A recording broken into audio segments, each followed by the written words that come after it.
come and take a seat while I bring the heat.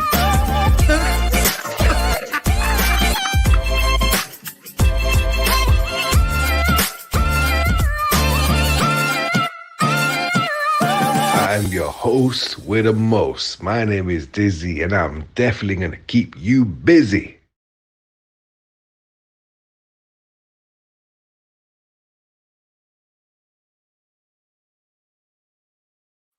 Grand rising, grand afternoon, grand evening, wherever you are on the planet, whatever time it is when you're hearing or seeing this.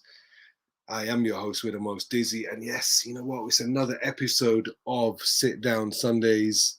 It's 5:55 in the UK when this is being broadcast. So wherever you are in the world, peace and love and gratitude. And we're bringing some heat to the seat this week with somebody I met probably over 10, 12 years ago. And then it was within a conversation with a good friend of mine. She said this gentleman's name, but she didn't say his last name because I would never have forgotten. Because the day I met him, it was I think it was a Yes Club meeting in the north, in Leeds somewhere where it was.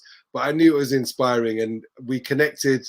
So, ladies and gentlemen, let me introduce you to my good friend, Alister Lobo. After so many years, my friend, what a pleasure. I know since we connected the other day, it's just been excitement after excitement after excitement. So welcome to the show, Alister. Right, thank you for that intro, Dizzy. And I love the intro music, by the way. It's very, very cool indeed. So, yeah, I'm looking forward to having a chat with you. And wonderful. So look, we this journey of Sit Down Sundays is similar to where we kind of left off many, many years ago, because you were showing me stuff. We were talking about DeMartini and the endless possibilities of this world of personal development. And I can see by the plethora of books behind you, you know, this is what we were talking about. You know, I got excited, and that hasn't changed, because since we spoke last, the world has been through some interesting times. And it's always great to connect with people, because you understand where they are, because the circumstances that people think they're in right now could easily create anxiety, stress, and lots of stuff. But this show is about transformation and understanding that just because there's anxiety and stress out there does not mean it has to be inside you itself. And that's the purpose of this show. And if you're watching this for the first time, listen, sitting down here and listening to a conversation could transform your life. But before we go any further, I want to share this song, because this whole organization is called World Transformation, and they created a song, and it got we actually experienced World Transformation Day inside of COVID. And it was interesting because as much as everyone was going out ringing their bells on a Thursday, whatever, you know, that thing that happened over the last 18 months, within that, World Transformation Day turned up, and it was an excuse to look at the positive things in life. So I want to share this song, Alister, because I know I play it every episode, and it really does move the audience. So I want to share it with you as a gift from this organization. This is a message for everyone who is listening. Hearts and minds connecting, building a world community. This is the moment the people are coming together. Spirit of transformation, reunite in the meaning of we. What is the biggest thing that you can dream of? What can you do to make it true? World Transformation Day, let's make a difference.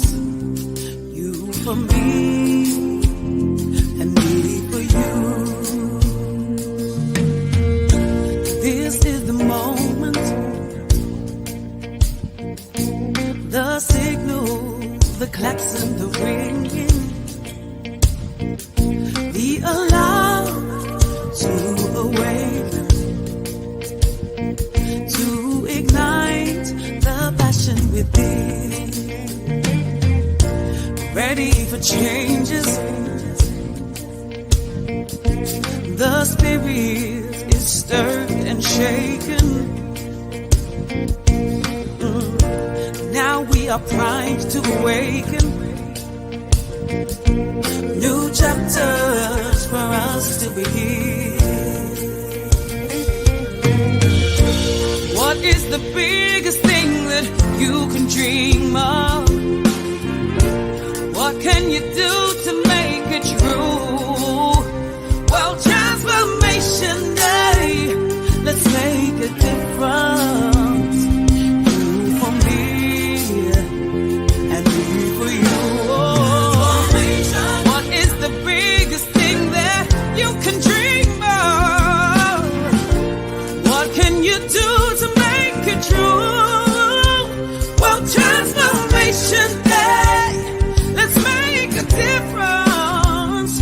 You for me and me for you. We can dream bigger. We open our eyes 'cause we forgot that we could see. We can dream better. We sing it aloud to be the best that we can be. Can be. Can be.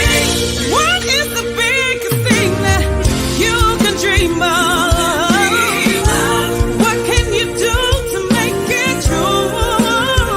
Well, transformation day, let's make a difference. You for me and me for you. Transformation. What is the biggest thing that you can dream of?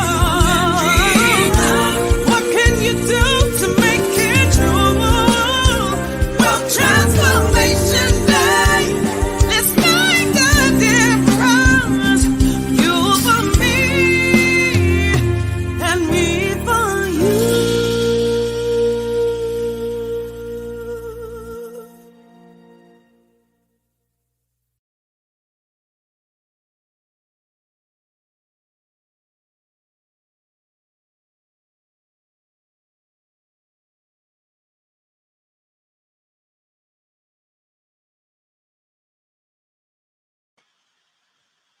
Wow. You know what? Fantastic. Wow.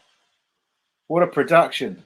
Yes. So I had to play that to you because I know, since our conversation, this is what you're about. You are about transformation. That's what the work you do from what I know of you and what I know of you now. Every conversation is about that because that's what you do. Exactly. Yeah. So Yeah. tell the audience, because Yeah, I mean, from a very early age, I had when I was 6 years old, I had an enlightening moment. Some people call it a satori, and it was kind of bizarre how it happened. It was it took me a long time to make sense of it, but I was playing football. I had some friends come around to my house, and we wanted to play football in the garden, and there was no football available. We didn't have an actual ball, but what we had was a giant space hopper, these big orange things with handles on the end. And so we started playing. There were 6 of us, and we had 3 aside, and we were playing, and it was just hilarious because we were falling out. It was just so comical, particularly when you're only 6. I think we were 5, 6, and 7 years of age, the 6 of us, and we were just falling over the ball and tumbling around, and there was 6 of us kicking it at once, and it wasn't going anywhere, and then and we just, it was pure innocent laughter. No one was making fun of anyone else. It was just laughter at the hilarity of the situation. And we've got to a point where I remember there's this moment I remember where I went to take a throw the ball in because it got in the flower bed, and I went, and as I threw it, I fell backwards and everyone was laughing. And as I landed in the flower bed, I left my body. I actually left my body, and I can't fully explain where I was, but I was connected to something beyond the physical world.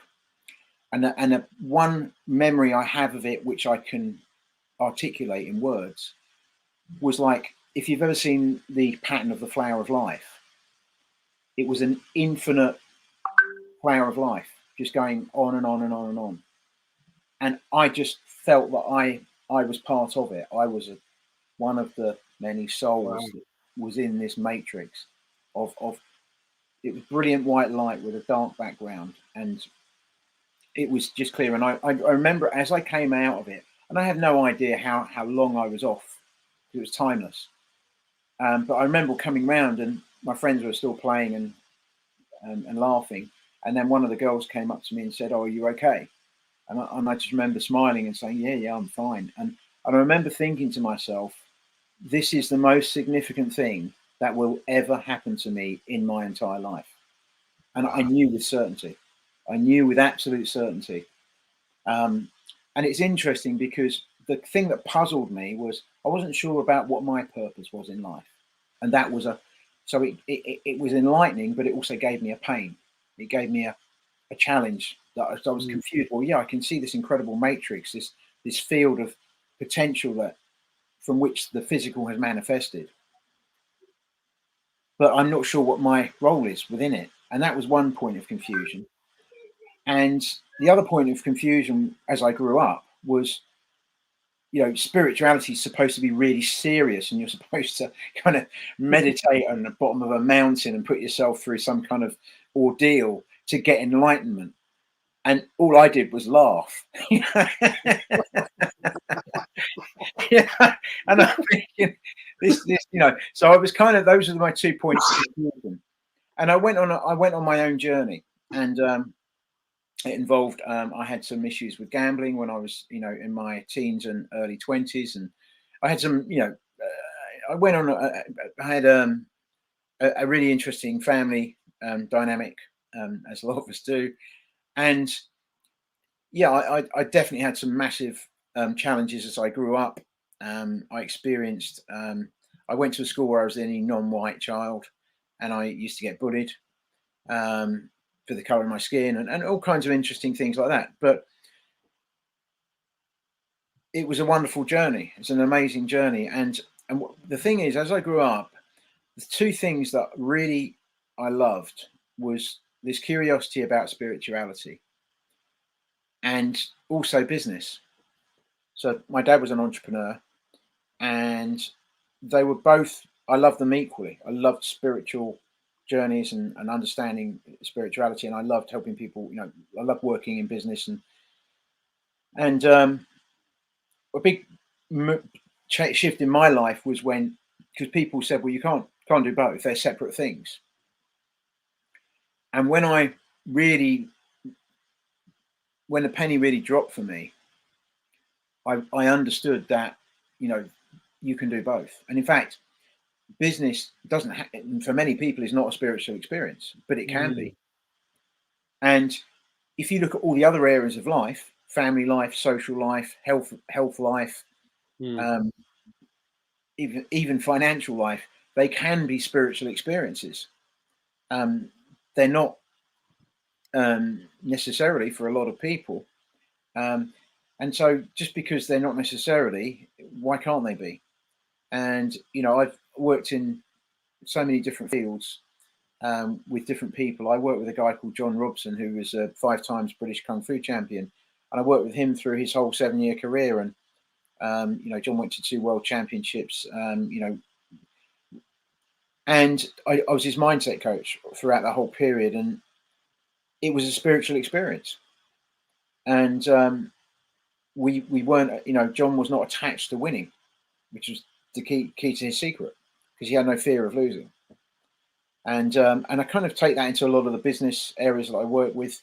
One of the things I find in business is that the subconscious primary focus is to make money. when I work with businesses, that's not the primary focus. It's an automatic secondary output, is that we generate money. But the primary focus is a spiritual purpose. And there are plenty of businesses that don't have that and that are very successful, and that's fine. But I tend to attract and work with entrepreneurs that want to build a business which has spirituality at its core. And, you know, the profits just come. I mean, I've worked with, what is it? 9 out of 10 businesses fail within 5 years. I've worked with about 40 startups, and most of them are still going many years later, the vast majority of them. And they're spiritually centered businesses. And so what I've found is the rules that apply to businesses that are purely focused on profit are very different to businesses that are focused on spirit. Now, the thing is, a lot of people think a spiritual business should be a charity or something like that. And I do work with some charities as well, but it's not necessarily the case, because for me, the financial side of it is about fair exchange. It's just it's a kind of, it's like the bricks of a building. So a builder would never be attached to the bricks in his building. He just sees them as one of the things for which you build a building. So he wants to, if he's a spiritual builder, he wants to build a building in a certain way, and for it to represent something. Maybe it will have a spiritual use or whatever. But he's not attached to the bricks. Like, he's not staying up all night worrying about his bricks. And so for me, you know, money is just the building bricks of a business. But most people aren't awake to that. They think that the money is the end goal. Okay. And I've worked with a number of businesses that make, you know, huge amounts of money, but the people who run those businesses are not attached to the money. Well, you know, there's always an element of attachment. And so a lot of the work I do, I've studied business systems, processes, and all these things that help people to build a business. But alongside it, I've done all the spiritual work, because for me, what's the point? What's the point in any area of my life? If I have a social life, I want to embody my spirituality within that.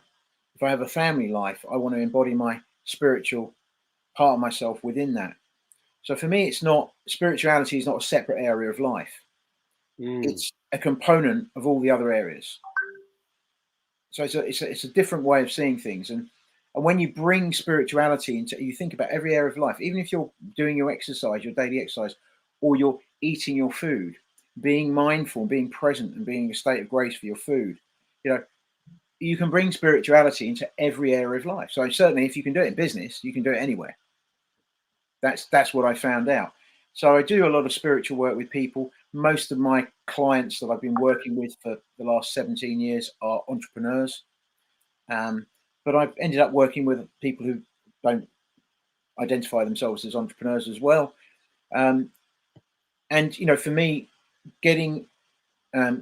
understanding your core values, your authentic core values, understanding the authentic being is at the heart of all my work.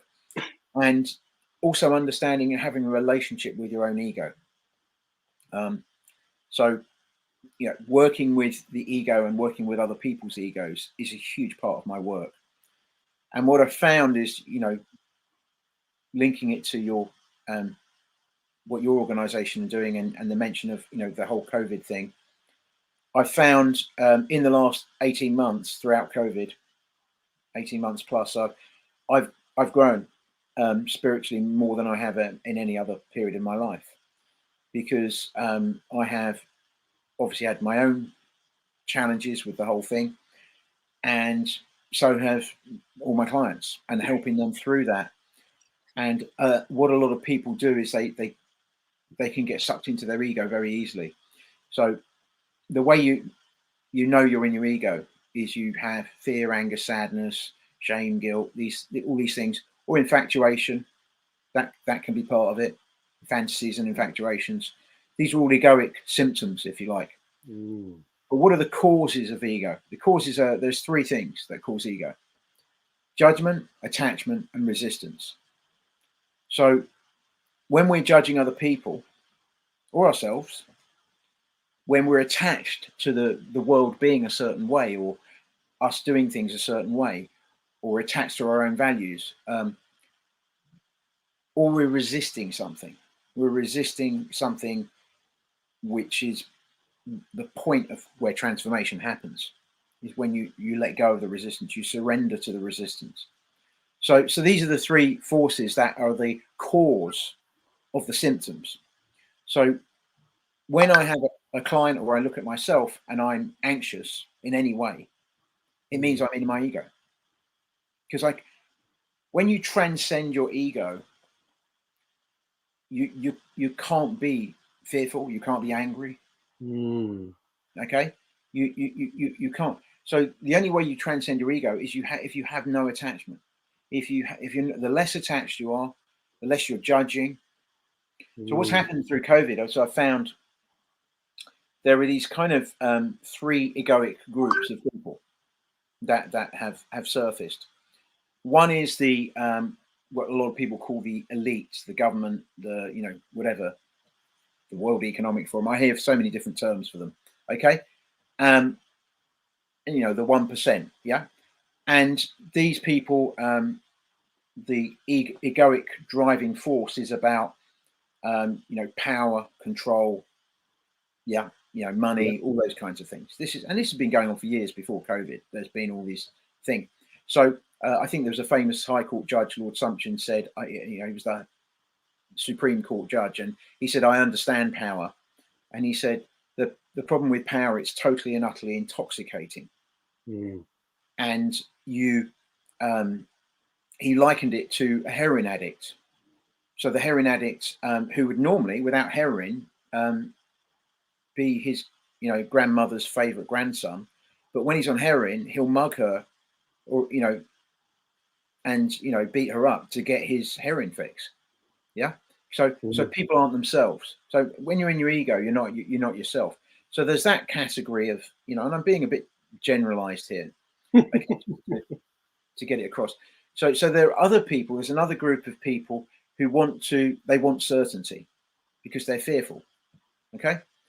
And some people would argue that the 1% are playing on that, manipulating them through fear.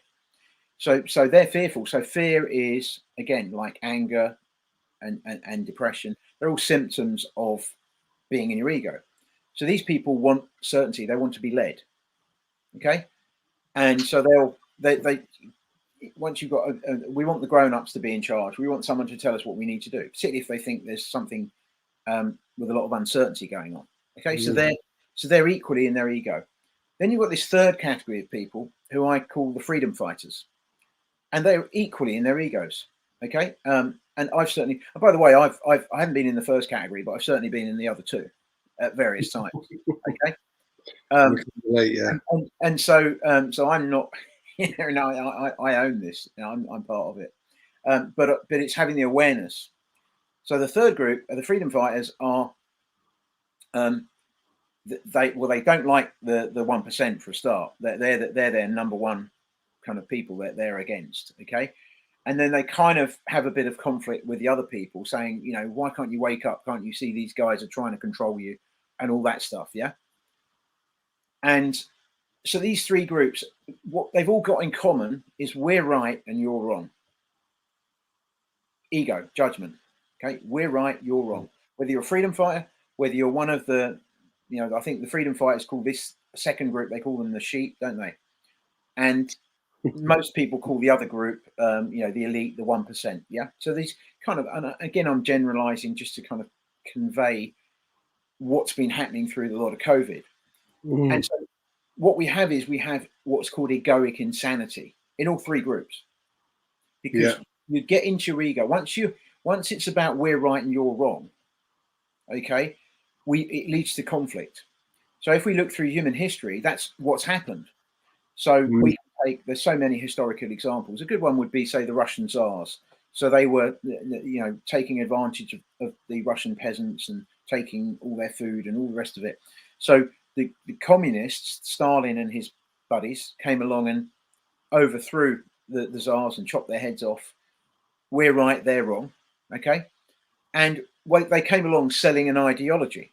These are utopian ideologies that are one-sided, where they say, if you support us, there'll be more benefits than drawbacks. Yeah. Which is, as we know, this utopia is bullshit. You know, the world is a balance of challenge and support. It's a balance of positive and negative. Yeah. And that's where the ego lives. Transcendence is about transcending all positives and negatives. Okay. So you experience peace, which has no opposite. You experience joy, which has no opposite, because you're transcending duality. This is getting quite deep into some of the work that I do with people. So whichever area you're in, whichever one of these three generic, you know, and I, you know, bear with me if I am being a bit stereotypical, but it's the only way to convey it. So these groups of people, I come across them all, okay, and I've encountered all three groups, and the first thing to know is they're not themselves, because otherwise I'm going to get angry because I'm going to start judging them. Whichever group they're in, I'm going to get angry with them. I'm in my ego. Okay, so that's not transcendence. Okay, so when you can realize that whichever group you're having an issue with right now, and I'm sure people will be able to associate with particularly one of those groups that they have resentment for. Now that's not to say that I agree with some points that each of those groups make. I'll agree with certain points, and you know, you know, there are things that are just obvious that are happening. You know, like censorship and things like that are definitely happening. You don't even have to be, you know. So, but that if I get emotionally charged about that, about the people who are doing the censorship, I can say, look, censorship's happening, and this is my position on it. But as soon as I start getting into my ego, yeah, so I can have a certain point of view, but as soon as I get pulled into my ego, I'm not in my spiritual being. I'm not in my spiritual center. And so for me, one of the purposes of life, I have a there's a call. So essentially I have a program what I work through a lot of people with, and the whole purpose of the program is transcendence, to transcend duality, to not be stuck in judgment, fear, resentment, anxiety. And all three of those groups, there's a lot of that going on. And I get phone calls from people, whichever group they're in, and they're judging other people. They're angry with this person, angry with that person, and they're fearful quite often. And you don't need to be in that place. It's about when you transcend. So when you get in the present moment, when you're fully present in the present, that's the only place you have any power is right now. So I do a lot of breathing with a lot of my clients. So you simply relax and you breathe in. You hold it. Breathe out. Breathe in. Hold it. And you breathe out. And when you do that, you're you become aware of the thinking mind. The ego lives in the thinking mind. So the ego is actually not an enemy. It's a feedback system. It's telling you you're out of whack. It's telling you that you're either attached, you're judging, or you're resisting. It's telling you that that's what's going on. And so when you listen to it and you breathe and you get in the present moment, you transcend it. And when you're breathing, what happens is your thinking mind may still, or your ego may still be activated. You allow the thinking mind to melt. And at some point, it will quieten. And when it does, you're connected to your higher self. There's lots of different words that are used for this. you're connected to a field of intelligence beyond the physical, the one that I referred to that I experienced when I was 6. So constantly reattaching, so living in the egoic world of the thinking mind where the ego hangs out, and dancing with the ego. So the ego will get triggered throughout the day. My ego gets triggered, and I get told things, and then you'll have people. Sometimes it's triggered by somebody who's being self-righteous. Yeah. So I get angry with them for being self-righteous. So it's ego on ego. Yeah. The most interesting one that I come across a lot, I've experienced it personally, and people who will associate with this one, is where, say for example, something keeps making you angry, or something keeps making you sad, and then you beat yourself up for being angry or sad. So it's the ego beating the ego up. I laugh, Alister, because I see that going on.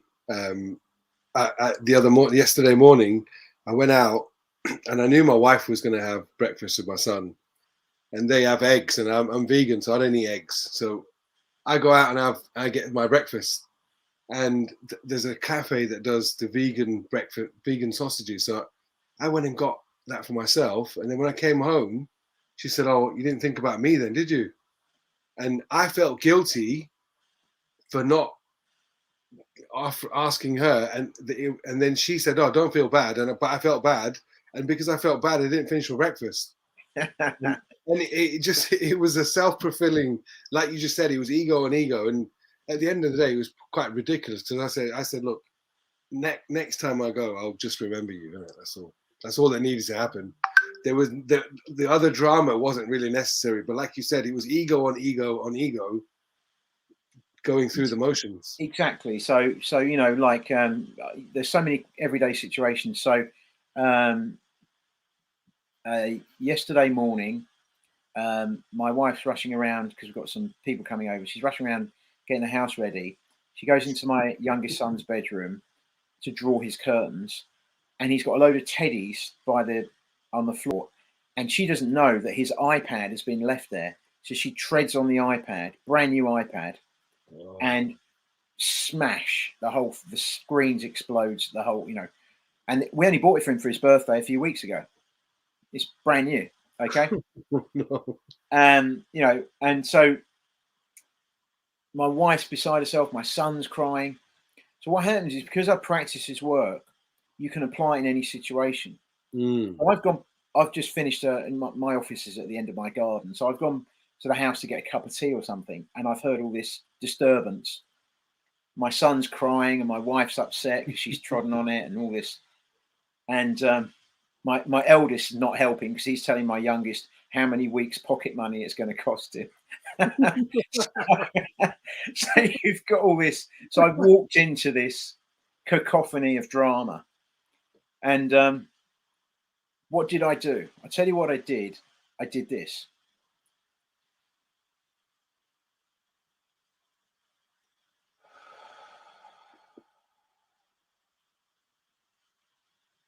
That's what I did.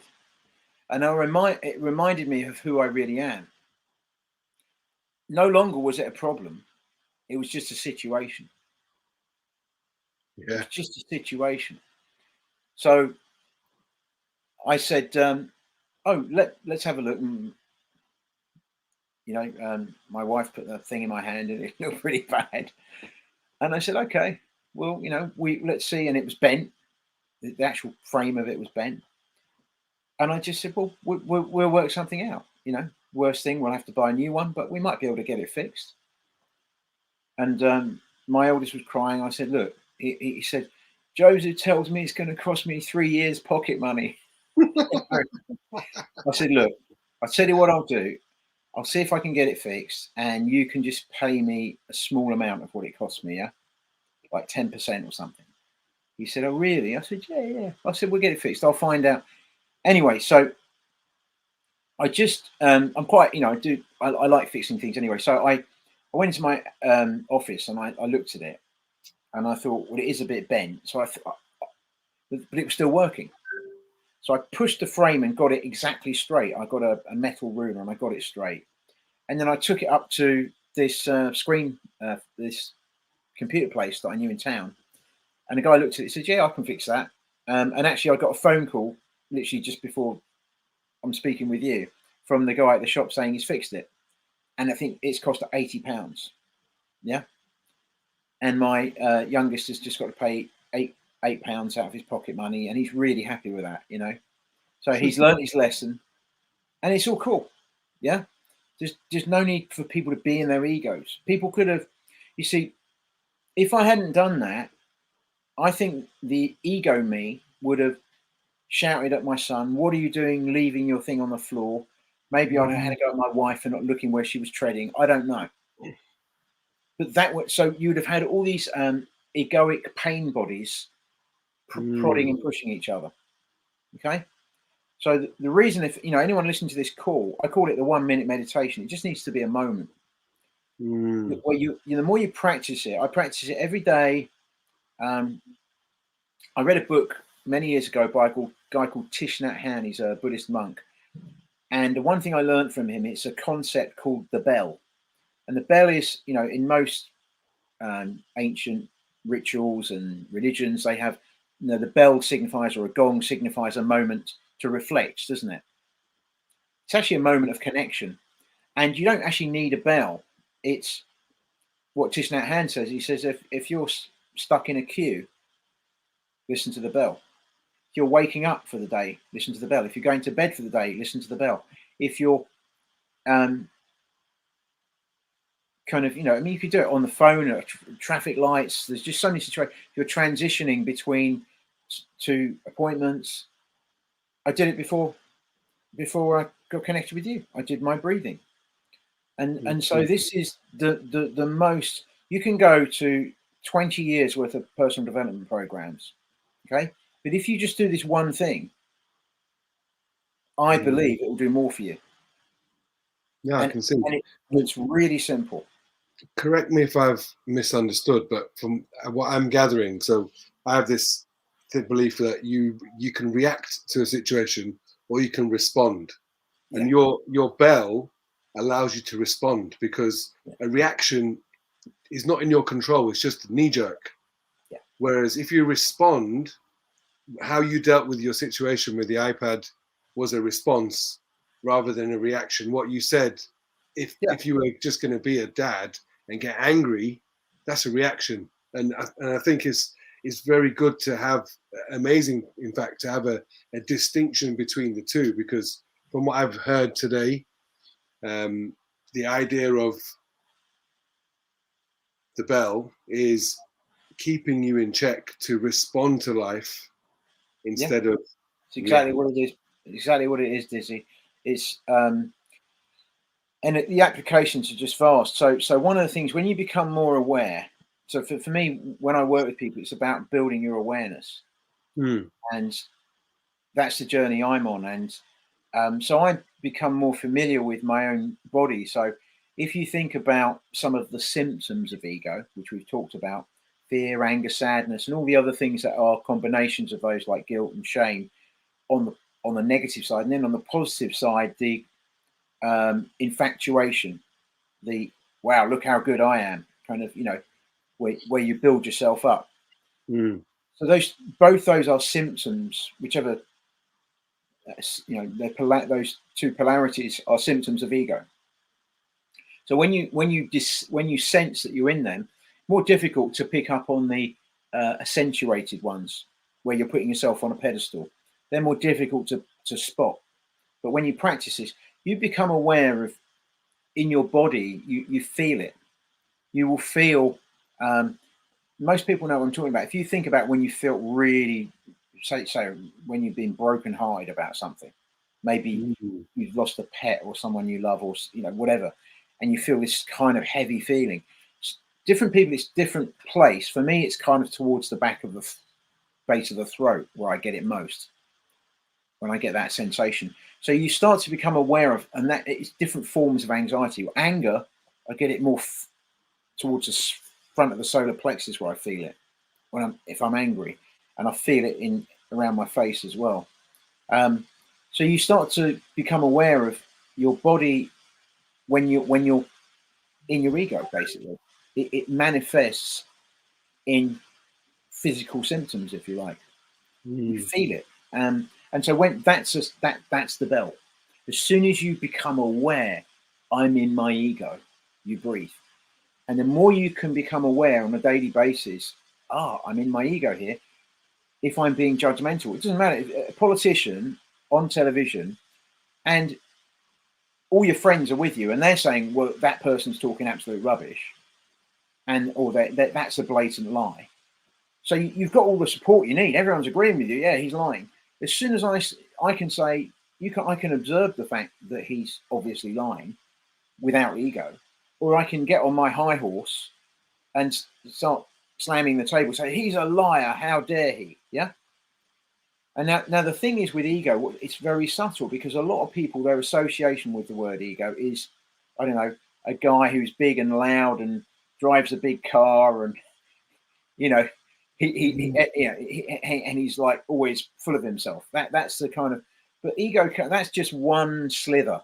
Okay, there are many dimensions of ego. So if I'm in a restaurant, okay, and I order a salad, and it gets served to me, and it's got a caterpillar in it. Okay, now there is a number of different egoic responses to that. One is the big loud one. How dare you?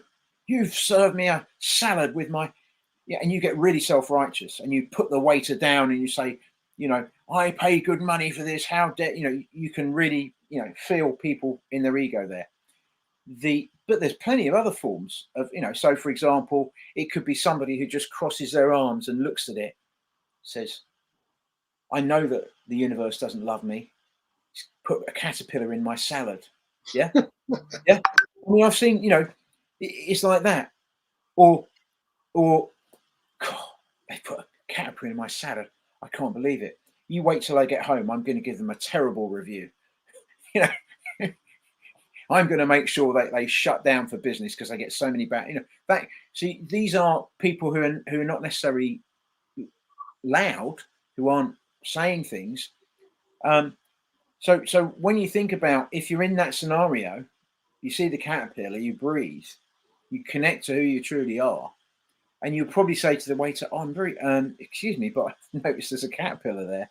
I said, would you like to, find out in the kitchen what's going on and sort it out? But you don't say it with any anger. You don't say it with any angst. And you'll probably get a much better response anyway than if you cross your arms and grumble or get all loud and start throwing, cutlery around. And that's everyday life, Dizzy. That's obviously when I'm working, a lot of people I work with in the business dynamic, you get this ego coming up constantly. And when you can be a business leader, what's magical is the better you be, the more aware you are of you being in your own ego and other people being in theirs, and staying in your centered greatness. You just become so much better at dealing with stuff. You can deal with incredible conflicts and come out of it with much more empowering outcomes. Wonderful. Look, there's so much value that you've delivered today, Alister. One thing I want to share is I'm going to share a quick video of the organization that we work with, World Transformation, and the difference that the work we're doing, and just spreading this awareness is a gift to humanity. So I want to just share with the audience and yourself about the great work that we are doing with. So press this. There we go. This is a personal appeal to all our friends and family around the world. In April 2018, we launched World Transformation Academy right in the heart of the slum in New Delhi in India. On a regular basis, we have both the slum children and their parents being transformed with sessions of life coaching, yoga, and meditation. Regularly, up until now, we have between 500 to 600 people attending these sessions every month. The cost is approximately about £1,000 a month. Our vision is to expand this to all slums around the world. So we've been able to do this work with the help of our generous sponsors. But what we'd like to do now is to continue and expand the work that we're doing, is to open the opportunity out to more people to get involved. So if this is something that you would like to get involved in, please connect with the World Transformation Organization, or you can make a donation, whether it's a monthly payment or a one-off payment, using our Just Giving link. Did you know over 65 million people live in slums all over India, and 6 million of them are children? There are more rapes and suicides in slums than anywhere else in India. We want to impact these figures with your partnership. So we really need your help right now. This is a personal appeal to all of those that love making a difference. We urge you to generously contribute to our cause through the Just Giving link, and watch the 6-minute video that follows this, just to get a real feel of the difference that your money will make. This is an amazing cause. We look forward to your partnership. I live in Kalkaji slum area, and I want to be an IPS officer. I want to stop the crimes and rapes for girls and these things. I want to change my sister's life. 17% of women experienced some form of physical violence in the past year. Individual factors related to the husband, like poor socio-economic status, consumption of alcohol, extramarital relationships. Reported cases vary from domestic violence to brutal rapes, mental harassment to sexual violence. Many more cases go unreported. A woman is raped every 20 minutes in India, National Crime Records Bureau. I'd like to narrate a small incident that one of our volunteers narrated to me. She said that there was this young lady who had come over for her 3 introductory sessions of meditation. And on the 3rd day, when she had a one-on-one session with a trainer, she broke down completely, and she said that, last night I wanted to commit suicide because my husband is a gambler, he doesn't work, and whatever money that I get home, he takes it all and spends it all in gambling, and there's no use of my life. My life has been a struggle, and her mother-in-law was so scared and petrified that she sat beside her throughout the night, scared that she would take that extreme step. And in the morning she got up, she got dressed, and she came for her meditation session. About 800,000 people commit suicide worldwide every year.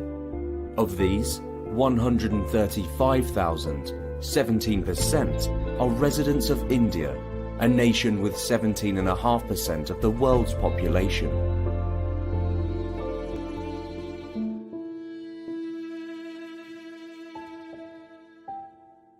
Almost 6 million children live in the slums of India and has the highest rate of child sex ratio.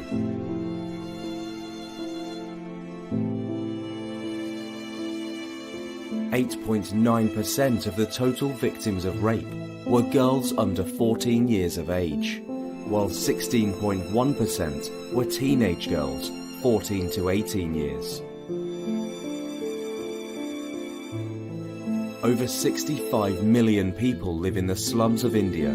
Slum dwellers usually earn $1,900 a year. Young slum girls on their way to defecate in the open fields are abducted, raped, and at times hung from a tree, as in the case of the murder of 2 minor Dalit girls in Badon village near Delhi.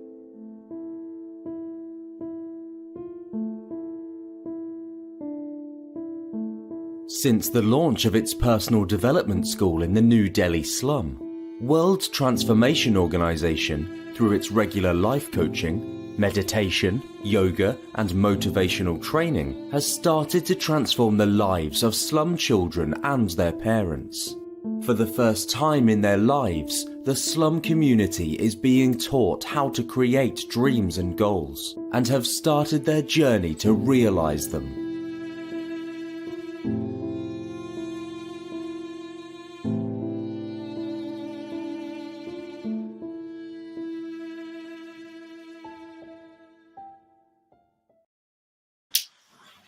Brilliant, wonderful, Dizzy. Yeah, that's a great. I've already scanned it. It's it's a brilliant cause and close to my heart. Obviously, I'm half Indian, so it's fabulous. What you've shared with us today, Alister, is amazing, because it doesn't matter where you are in the world, whether you're in a slum or in a palace, that bell's going to work for everybody. So thank you so much for sharing. Yeah, thank you, Dizzy. Because I mean, I wasn't, every show that I do, I don't know what to expect, but I know I expected everything to get better, because look, the only thing you can do is share information that can inspire people. And you know, for me, this COVID period, I'm going to call it Saint COVID, because it's blessed me, and I think if you allow it to bless yourself, you know, I've been an advocate of personal development ever since I realized it was a career or a subject, and I didn't realize that was something to do. You know, when you're at school, that's not an avenue that's ever been exposed. I became a hairdresser. Luckily, the gentleman who trained me to be a hairdresser, he said one thing to me. He said, there's two types of hairdressers: ones that want to cut your hair and ones that want your money. Which one do you want to be? And I said, I want to be the guy who cuts the hair. And he goes, good answer, because the one who cuts the hair gets the money anyway. If you're chasing just the money, as a hairdresser, all you're doing is you're doing what the client wants. And the client necessarily doesn't know how to explain what they want in the manner that you will understand. So the best way of giving somebody the best haircut is to ask really good questions. Okay, the more questions you ask, the more you understand what they want, the higher probability you have of them coming back and them being happy. And you know, as I've grown up and I look back at that, it's the same with life, right? If you look at what really makes you happy and you do that, and I think that the COVID period has allowed people to do that, because we all got given one thing. And I often say to my friends, what's the one thing you need to improve everything in life? Time. Without time, and that's always everyone's excuse. Oh, I'd love to do this when I've got the time. Right now, I haven't got time because I've got my kids, I've got to work, I've got to do all these things. The thing is, they're not being the only. For me, when we're focused on time, we're in our ego, because we're projecting into the past or the future. The reason the breathing's so important is it brings you into the present moment, because that's the only place you have any power. It's the only place you can experience true joy is in the present moment. And so when we put our focus on, well, when I've done this, if I've done that, then everything, and when I've done this, and this, then everything will be okay, and then I can relax and enjoy myself. You know, it's that kind of mentality, which is pure ego.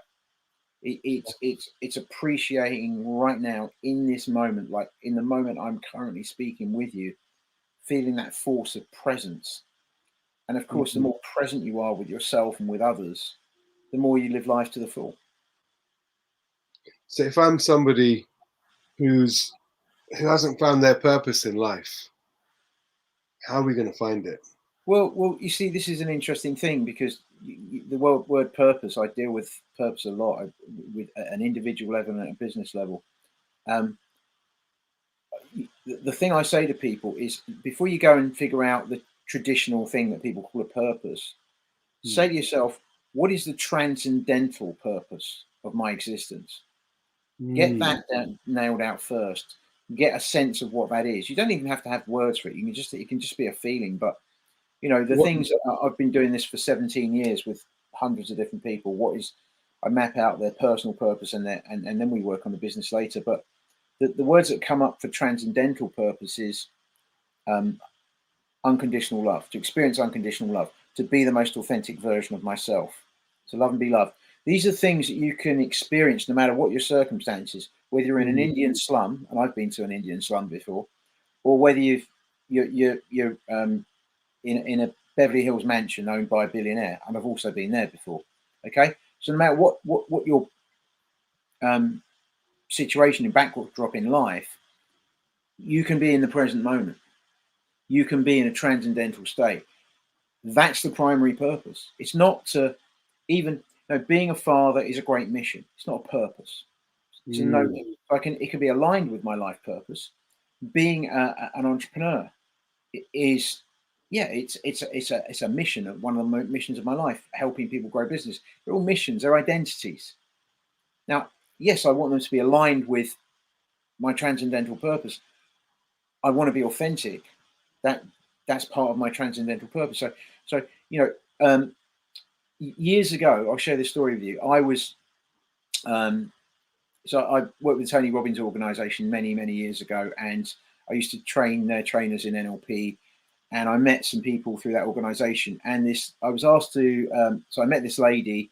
I was friends with her husband, and she asked me to. I was in LA, and she said, "Can you come and see me at my house?" So I'm in a Beverly Hills mansion. Okay. Now, the interesting thing is she'd seen a few different coaches and she'd seen some psychotherapists, and she was depressed. And that's what she told me. And I won't give any clues as to who she is, but she said to me, look, I'm depressed. So I said, well, what's going? Every angle had been covered. She'd seen some of the top coaches in the world. She'd seen psychotherapists. And I said, I thought I connected with my higher self, and I just asked her, this question just came out. Well, what's your purpose? She said, well, I haven't got one. I said, well, that's a lie. I said, everyone's got one. By the way, this wasn't me speaking. This was my higher self coming through me. And so I wasn't doing it. I wasn't being judgmental. It's just those are the words coming out of my mouth. I had no idea where they were coming from. And I said to her, no, you've got a purpose. Everyone has a purpose. I said, you might not have articulated it, but in your subconscious, there is a purpose. Let's find out what it is. And we dove it. We took a dive, and what we found out is from when she was a very young girl, two things.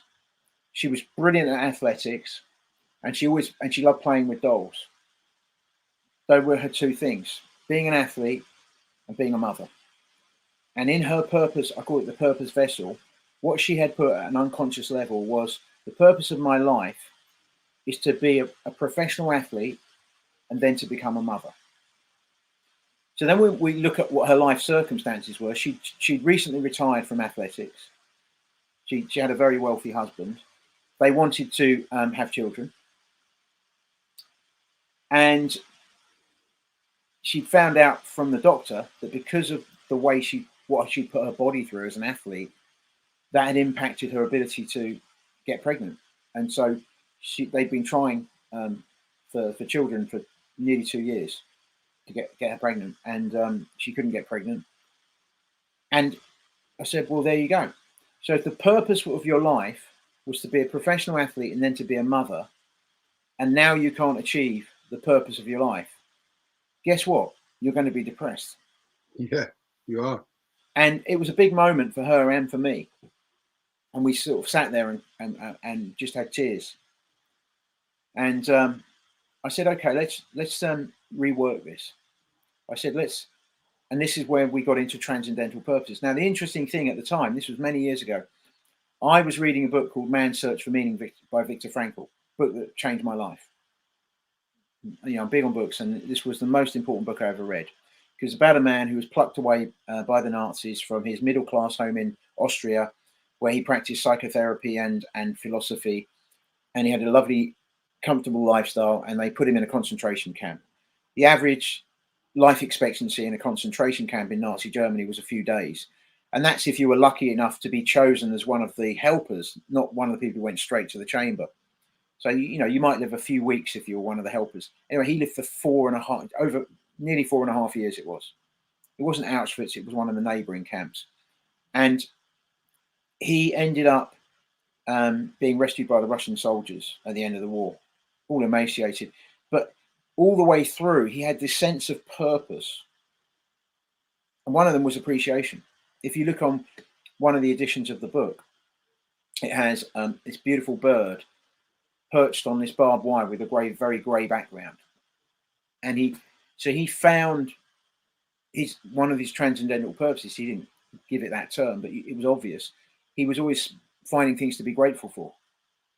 Even in this concentration camp where the most horrific things were happening, he was finding things to be grateful for. So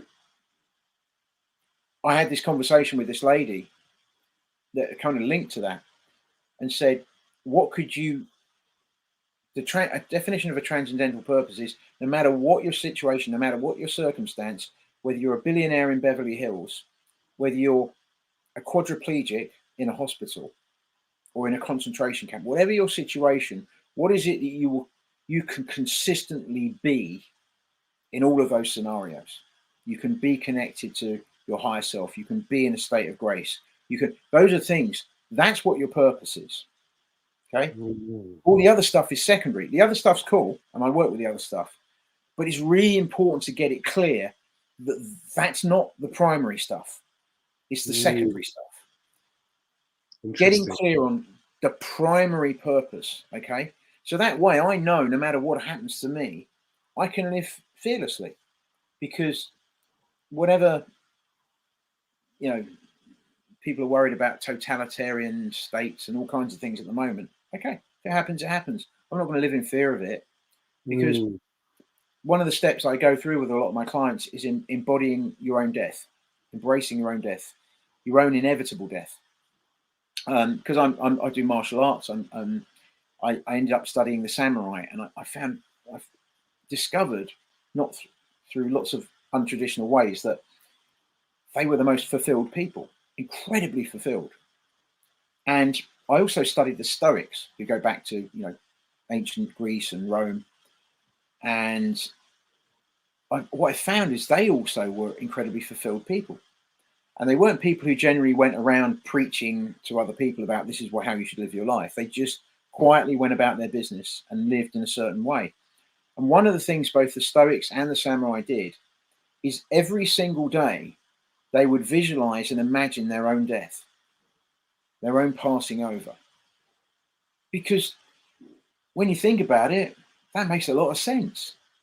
Because what we do right now, the reason so many people are scared of dying, you know, and I pulled up in my car the other day, and there was a guy in the car next to me, and he had 2 masks, a visor on, and he was in a car by himself.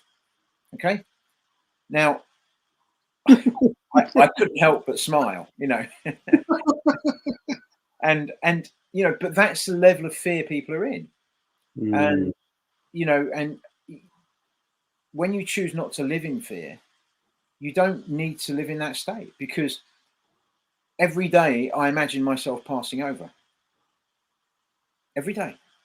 And people say, well, I couldn't bear the death of my loved ones. Well, their death is also inevitable. And it sounds very stoic to say, well, you know, well, I don't want them to die. I don't want to die. I don't particularly want to die. I don't. But I don't want to fear my death. And I want to embrace the fact that it is inevitable. In a la-la land that ignores my death. And the thing is, when I do that, I live life to the full. I'm more appreciative. So one of the purposes of my life on a practical level is to do that, to embrace my own inevitable physical death, my physical death. Yeah. And the more you embrace that, and then your ego kind of gets used to, you know, you build this relationship with your ego. Your ego just, there's a great book called The Surrender Experiment by a guy called Michael Singer. And he said, it's not about giving up. It's about the ego surrendering and allowing the spirit to come through. That's what it's about. So that's, you know, for me, that's the purpose. When we talk about purpose, we start there. Okay. Then we can look at these secondary purposes, these other things. They sit underneath it and they can change. You know, like with the lady who retired from athletics, that was just that's fine, because as long as you have your transit now, and of course her life changed after that. It was a very momentous intervention, and 3 years later I got a call from her, and she's now a mother. Oh, wonderful. So amazing.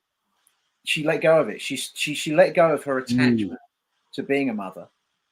And the thing is, this is another thing I teach, is it's a paradox. When you can fully focus on something without any attachment, it's inevitable. Yeah. And when it's authentic, you manifest it every time. I've got people doing some unbelievable stuff at the moment, manifesting things you couldn't imagine, because it's authentic. because they're focused on it, but they're not attached, and it happens. Yeah. Well, I think, Alister, you've delivered some very simple but very effective information. The last week's show was amazing. Like this week's show is amazing. I want to thank you from the bottom of my heart, because I wasn't expecting what I expected. Well, I didn't have much of an expectation. I knew this was going to be exciting. I knew it was going to be I didn't know which direction it would go. I knew it was going to be in the direction of action and inspiration. And Alister, you've definitely done that today. 100%, man. I love it. Thanks. Well, Dizzy, thank you for facilitating it. And it's very easy when you have someone who's as inspiring as yourself and working with an inspiring cause. I find it very easy to, when we're authentic, we're at our most magnificent. Einstein for me was one of the most spiritual people I've ever read about, and people think he's a scientist. Yes, he was a scientist, but he was an incredibly spiritual man, and he never got carried away with all the adulation that people gave him, because he was vilified for many years. I'm sure if the term conspiracy theory existed when he would have been called one back then. He was vilified for about 3 or 4 years, wasn't he, when he published the theory of relativity? Yeah. But his whole thing was he wasn't attached to what people thought of him. Wasn't bothered. And the one thing, my favorite quote from Einstein is, "Everyone is a genius." Okay, but if you teach a fish teaching a fish to climb a tree, it will grow up thinking it's stupid. Okay, and that's the thing. And so when we're authentic, when we're absolutely authentic to who we are, that's where we have all our power. Yeah. It's not rocket science, really. So, for me, my kids, I don't want to force them into being a certain thing or being a certain way. I want them to be their authentic selves. That's all I want. And it's true that children will reveal their authentic selves very early. Yeah. And, being a father myself now, it's made me look at children so much more. I in fact didn't like kids before I had one. Oh, God's honest truth. Even though you are a big kid yourself. I am a big kid. My wife and family members say, "When are you going to grow up?" And I said, "I'm never growing up, man. There's no way I'm growing up. I love being a kid." Yeah. But you know what? Having a child has taught me so much. And I think, that children are our most important lessons, because they become what we think we are. And there are so many people I know that live through their kids, but the idea is they all have their own passions. My son's going to be 6, and I just allow him to be himself without any restriction. And I see the magic, and I think, wow, this guy's not scared of nothing, man. Yeah, and right. We're born fearless. And I think what you're saying, like you said, when you get out of ego and you're sitting in that transcendental state, which I love how your perspective on it being, that is your purpose. Because once you're in there, now you can see things differently. It's very, very difficult to plan things from a place where you can't see. So if you're watching this and you have a plan, we've got 2 minutes. I'm going to end the show at 1:11 and 11 seconds, just because those people who like numbers, we're going to start getting excited, aren't you? I mean, this show it goes out on the 5th. No, it goes out at 5:55. But just something that you said earlier today, just before, I did it for the first time last night, because like our life, my life is in a very amazing place. And I said to my wife last night, I said, look, if I go to bed tonight and don't wake up in the morning, how do you want the rest of life to look? And she was like, why are you saying that? I said, look, I'm going to go to bed now. It's earlier than I normally go to bed, but let's just say I don't wake up. How is life going to be? And that can be quite a pessimistic view. But I think it's just it always puts things into perspective. So we've got 60 seconds to go, Alister. Any last words? Yeah, I think, when you fully embrace The inevitability of death, I'd say, is a key philosophy that can see you in a good place. And beyond that, on a practical level, is breathing. Constantly focusing on your breath, holding it, breathing out, and letting go of all thought, centering yourself, and then coming back, and then allowing what you do to flow from who you are. That's the key for me. That's the way you live life like that. You won't go far wrong. Yes, you can have plans and all the rest of it. Of course you can, but constantly reminding yourself of who you really are. Wonderful, Alister. It's been an absolute pleasure to have you on the show again. It's great to connect again.